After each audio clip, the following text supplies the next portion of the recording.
Hello everyone, here is Wang Yahong, and you can call me Red. I am from Tongji University, and my director is Professor He Lianhua. Happy to collaborate with Wu Junchen. Today I will give a talk about the paper, When Token Pruning was then rendered, Understanding Visual Token Information in VLLMs.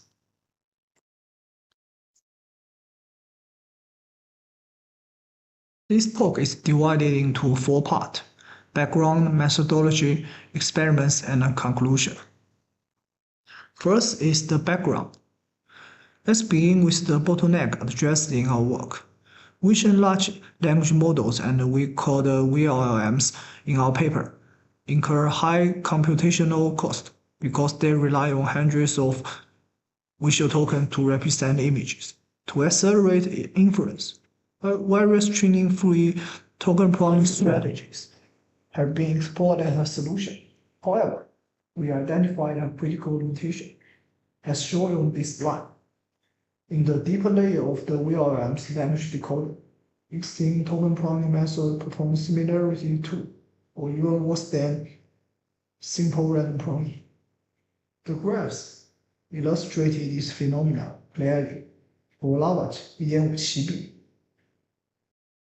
for Lava 1.57b, none of the evaluated pruning methods outperform the red line, random pruning in deeper layers. Across the MME, Science QA, and POPE benchmarks, we observe a similar trend with the Q1 2.5 VL7B model, where random pruning becomes competitive after the 21st layer on MME and the 21st layer on CVPR.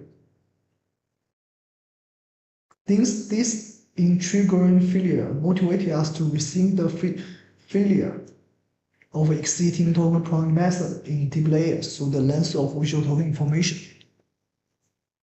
Moving to our method, we must answer a core question: how do we actually calculate a visual token information?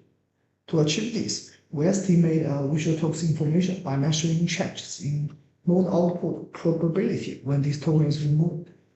As illustrated in this diagram, at the ith layer of the VLLM's language decoder, we initially prune all visual tokens except the target one and calculate the model's predicted probability on the ground truth layer. Subsequently, we further remove this visual token at the sand layer, forcing the model to rely solely on test tokens. Finally, the difference in probability with and without target visual token serves as the estimate of its information at the specified layer. Looking at our example, retaining the target token yields a 0.3 probability for the correct animal, while removing it drops that probability to 0.1. By subtracting these values, we determine this specific token has an information score of 0.2 at this layer.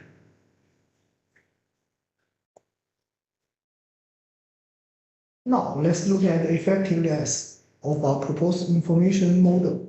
We ranked visual tokens based on their information scores at different decoder layers and evaluated performance when pruning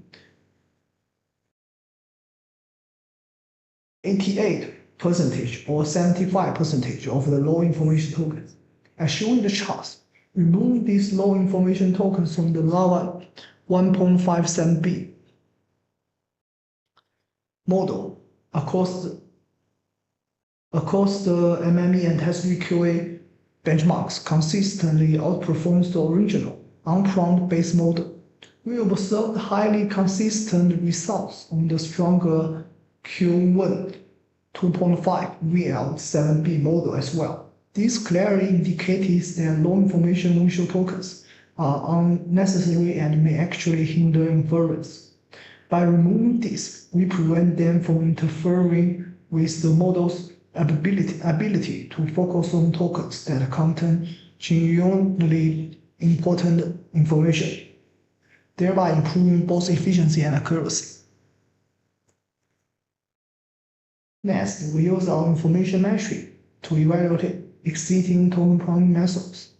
In our experimental setup, we applied various pruning strategies at different layers of the Lava 1.57b and measured the sum of information in the remaining tokens using 200 samples from the MME benchmark. In the shallow layer, diversity-based methods like diprong and DART consistently outperform importance-based methods like sparse VLLM and fast read. However, we observe a diminishing advantage as the network deepens. After the 10th layer, the performance gap between these sophisticated baseline models and simple random pruning gradually narrows. Strikingly, by the 14th layer, random pruning actually surpasses all baseline models in returning visual information. This confirms that existing pruning techniques fail to return more high information tokens than random selection in deep layers.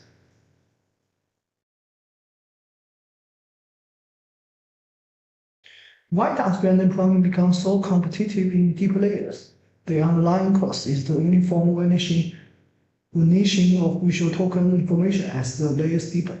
As shown in the head maps and the box plot, visual tokens in the shallow layers capture varying amounts of information. High information tokens effectively cluster around key semantic areas, such as the baseball player in this image. However, from 9th layer onwards, the variability in token information starts diminishing. By the 14th to 16th layer, the visual tokens uniformly capture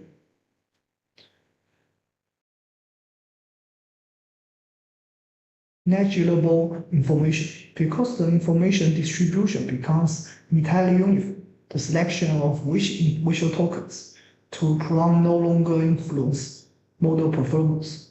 This perfectly explains why sophisticated pruning methods perform no better than random pruning at these deeper layers.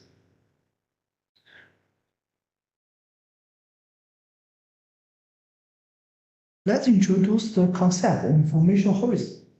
As a visual token information uniformly vanishes in deep layers, it ultimately reaches zero at a specific layer. We define this specific layer as the information horizon. The key implication here is that when the information of all visual tokens is uniformly low, we can cumulatively remove all the data from this horizon onwards without affecting the model's performance. We can see this illustrated by the purple vertical dashed line in these graphs. For instance, on the MME benchmark, the average information drops to nearly zero around the 16th layer, pruning all visual tokens at this exact point, resulting in accuracy that remains practically identical to the original unpruned model. Crucially, the position of this information horizon is not static. It is dynamically influenced by two primary factors. First is task visual complexity. Tasks that demand precise visual details, like OCR, naturally rely on deeper layer visual tokens to achieve peak accuracy, question aware tasks. Pushing the horizon deeper compared to simple visual question answering tasks. Second is model visual capability. For the exact same task, models with stronger visual understanding can exploit informative visual tokens for much deeper layer. For example, as shown in the line graphs, the more advanced Q1 2.5 will leverage deeper visual tokens to maintain higher accuracy, demonstrating a significantly extended information horizon compared to Lava 1.5. Building on this insight, we demonstrated that simply combining random pruning with existing method more effectively balances inference, efficiency, and accuracy. The strategy is straightforward. Apply existing techniques to return high information tokens in the shallow layers while employing random pruning to eliminate less informative tokens in the deeper layers. Looking at the Q1 2.5 VLLM result, this hybrid approach yields consistent improvements. For example, integrating random pruning with start enhances performance on OCR bench from 75.5% to 77.9% compared to using data alone. Overall, it maintains 93.9% of the initial model performance while removing 50% of the visual tokens, proving superior to standard multi-layer pruning or complete token withdrawal.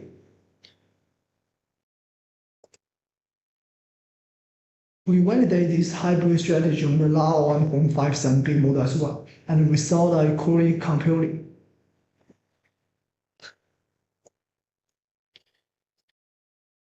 In conclusion, visual token information in VLLMs can be effectively measured by the change in output probability when a specific token is removed, and visual token information systematically diminished to almost zero at a specific layer. The exact position of this layer is dynamic, heavily influenced by both task visual complexity and model's inherent visual capability. The vanishing information perfectly explains why current complex token pruning methods fail to outperform simple random pruning in the deeper layers of our network, and integrating random pruning into existing methods for deep layer yields a superior performance and effectively and efficient across various models and benchmarks. This finding offers strong imperial insights for better employing informative visual tokens to enhance and accelerate VLLMs in future research. Thanks for listening.